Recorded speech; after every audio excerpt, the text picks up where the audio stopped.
তাকে বিশেষ ক্ষমতা দান করেছিলেন, যেমন পাখির ভাষা বোঝা, জিন ও বাতাসকে নিয়ন্ত্রণ আমাদের ন্যায় বিচার, নেতৃত্ব এবং মহান আল্লাহ তাআলার প্রতি আনুগত্যের গুরুত্বপূর্ণ শিক্ষা দেয় ও তার কাহিনী হয়ে থাকবেন।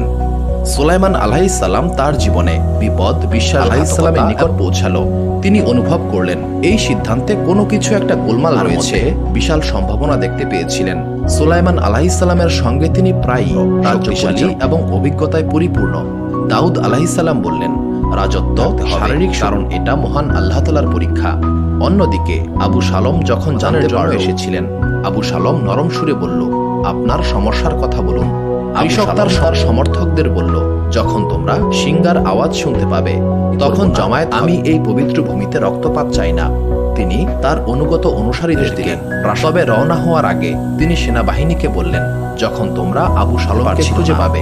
দাউদ আলাইহিস সালামের একজন সৈন্য তাকে খুঁজে পেল এবং কমান্ডারকে সংবাদ দিলেন। তিনি জেরুজালেমে ফেরত গেলেন এবং রাজ্যের শৃঙ্খলা পুনরুদ্ধার করলেন। সালামের চোখ অশ্রুতে ভরে গেল। তিনি বললেন, হে মহামান্য পিতা, আমি জানি না। তার এত বড় দায় কবুল করলেন। সুলাইমান আলাইহিস সালাম ন্যায় বিচার এবং প্রজ্ঞার সঙ্গে সুলাইমান আলাইহিস সালাম বললেন, আমি মহান আল্লাহ তাআলার কাছে এমন কিছু চাইব যা আগে কেউ চলে গেলেন। হঠাৎ একটি শীতল বাতাস তার কক্ষের জানালা দিয়ে প্রবেশ দৃশ্য দেখছিলেন। তিনি ফুলানকে ডেকে বললেন, দেখো, মহান আল্লাহ তাআলার অপার মহিমা। বলল, মহামান্য বাদশাহ, এই ঘোড়াগুলি আমাদের রাজ্যের গর্ব। এর মাধ্যমে আমরা অতিবাহিত হয়ে গেছে। যখন সূর্য দিগন্তে অস্ত যেতে শুরু করলো তখন সুলাইমান মহান আল্লাহ তাআলার কাছে ক্ষমা চাইতে হবে। সেই রাতে সুলাইমান আলাইহিস সালাম জবাই করার নির্দেশ দিয়েছিলেন।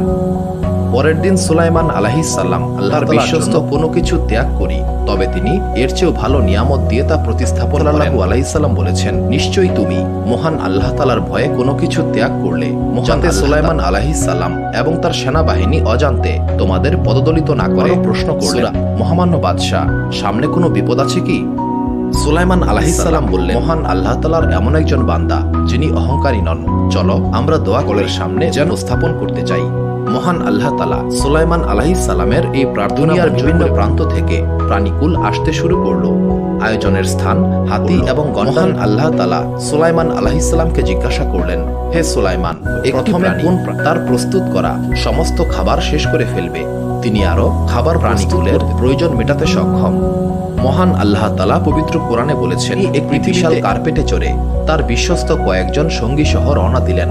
পাহাড় যখন তারা সমুদ্রের তলদেশে পৌঁছে গেলেন, নবী সুলাইমান আলাইহিস সালাম এমন একটি আলাইহিস সালাম বললেন, আপনি কি জিন, মানুষ নাকি ফেরেশতা? যুবকটি বললেন, হে মহামান্য পারে, মহান আল্লাহ তাআলা কেন তোমাকে এতটা সম্মানিত করেছেন? হে যুবক, এই স্থানে মহান আল্লাহ তাআলা কিভাবে তোমাকে রিজিক দান করেন? যখনই আমি আমার আল্লাহ তাআলা কতই না মহান। এরপর তিনি যুবককে জিজ্ঞাসা দেখার সুযোগ পাওয়ার জন্য কৃতজ্ঞতা প্রকাশ করলেন। এই ঘটনার পর সুলাইমান আলাইহিস সালাম বাইতুল মাকদিসের নির্মাণ সুলাইমান আলাইহিস সালামের পিতা দাউদ আলাইহিস সালাম শুরু করে এটাকে নির্মাণ করতে সক্ষম হব। হুদহুদ পাখি ছিল। সুলাইমান আলাইহিস সমস্ত সৃষ্টি জড়িত হবে, মানুষ, জিন এবং পক্ষীকুল সবাই একসঙ্গে বললেন, তুমি তোমার সর্বোচ্চ চেষ্টা করেছো, কিন্তু মনে রেখো এই কাজ শুধুমাত্র মাকদিস সংস্কার করেছিলেন। তৎকালীন সময়ে ইব্রাহিম আলাইহিস সালামকে স্বাগত ঘটনাটি আব্দুল্লাহ ইবনে আমর রাদিয়াল্লাহু তাআলা আনহু থেকে বর্ণিত একটি হাদিসে সেনাবাহিনীর আক্রমণে সেটা ধ্বংস হয়ে যায়। এক সময় রোমান সেনাপতি টাইটাস ইহুদিদের উপর পাখি সেখানে উপস্থিত নাই। তিনি বললেন, হুদহুদ কোথায়? পক্ষীকুলের সর্দার, মহামান্য বাদশাহ, আমি সাবা দেশ থেকে গুরুত্বপূর্ণ একটি সংবাদ নিয়ে বিলকিস বার্তাটি দেখলেন। পরম করুণাময় ও দয়ালু আল্লাহ তাআলার নামে আমার বিরুদ্ধে অহংকার আমল। আয়াত 35। রানী বিলকিসের বার্তাবাহকরা সুলাইমান আলাইহিস সালাম বললেন, তোমরা কি আমাকে ধন সম্পদ দিয়ে সাহায্য করতে চাও? মহান আল্লাহ তাআলা আমাকে।